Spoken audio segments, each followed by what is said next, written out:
some very big news coming out of China and also out of the Middle East, which is being treated as small news or relatively uneventful news here in the United States. Here's a headline from the Washington Post. China brokers Iran-Saudi Arabia détente, raising eyebrows in Washington. Raising eyebrows in Washington. Now, this is the kind of foreign policy equivalent of saying your neighbor is having an affair with your wife, quote, raising eyebrows in the household. I can almost imagine the elevated eyebrow like, well, really? It's crazy. It's crazy because something really big has happened and it's being portrayed as if it's nothing more than, first of all, they don't even treat the event as news. They're looking at the reaction in Washington as if a bunch of Washington pundits are quizzically looking over at China and the Middle East saying, this is a little bit interesting. Maybe we ought to take a look at this one. Maybe we'll commission a paper about it. Well, what's the it?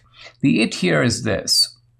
And you have to put this against the backdrop of how the world has been, certainly in the 40 or so years since I've been in this country, but going all the way back to World War II. By and large, it's been taken for granted that nothing important can happen in the world. A dispute between India and Pakistan, for example, a kind of flare-up between North and South Korea, some agitation in the Middle East. And America immediately swoops in. America is the agreed-upon sort of referee, umpire. The American position often ends up being the position that is ultimately taken. And this is what it means to be the world's sole superpower. Now, suddenly, these rules are changing and are not just changing in the future, but are changing now. And this latest example is a dramatic illustration of that. So Iran and Saudi Arabia are enemies.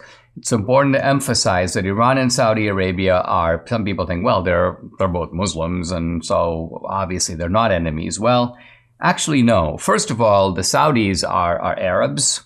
The Iranians are not. Number two, there is huge rivalry for who gets to be top dog in the Middle East. The rivalry is between the important countries in the region, really namely three: Iran, Egypt, and Saudi Arabia.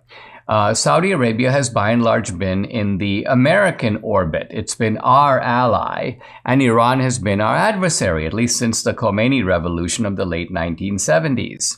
So what does it mean that these two adversaries that had no diplomatic relations with each other, they weren't talking to each other, are now coming together, and they're coming together in important ways? They're going to open up diplomatic relations. So that means embassies, an Iranian embassy in Saudi Arabia, a Saudi embassy in Iran.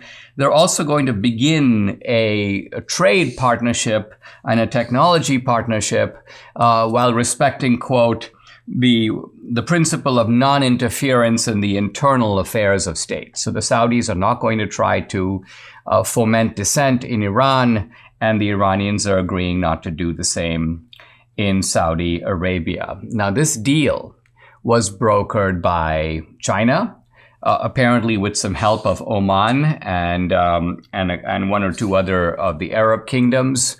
But the meetings that led to this were held in Beijing, and there was a so-called, I'm now looking at it here, joint trilateral statement by the Kingdom of Saudi Arabia, the Islamic Republic of Iran, and the People's Republic of China.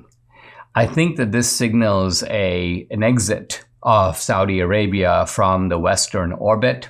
Not to say that the Saudis won't sell oil, for example, to OPEC, or sell oil through a cartel system to the United States, but it means that we cannot count on the Saudis anymore. And really, why? It's because we have pushed the Saudis away. Mohammed bin Sultan, the head of Saudi Arabia, was actually very close to Trump. He was very close to the United States. He's known to be a pro-US guy. and the Biden people have driven him into the arms of China. This is the undeniable reality. We're seeing almost no comment to this effect. We're not even seeing any introspection about it. How did something like this happen?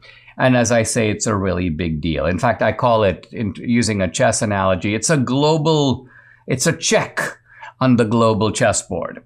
Because if China can now go ahead and do the next big thing, an even bigger thing, of course, which is to broker a Russia-Ukraine deal, which, by the way, the Chinese are working on, it's checkmate. It's game over.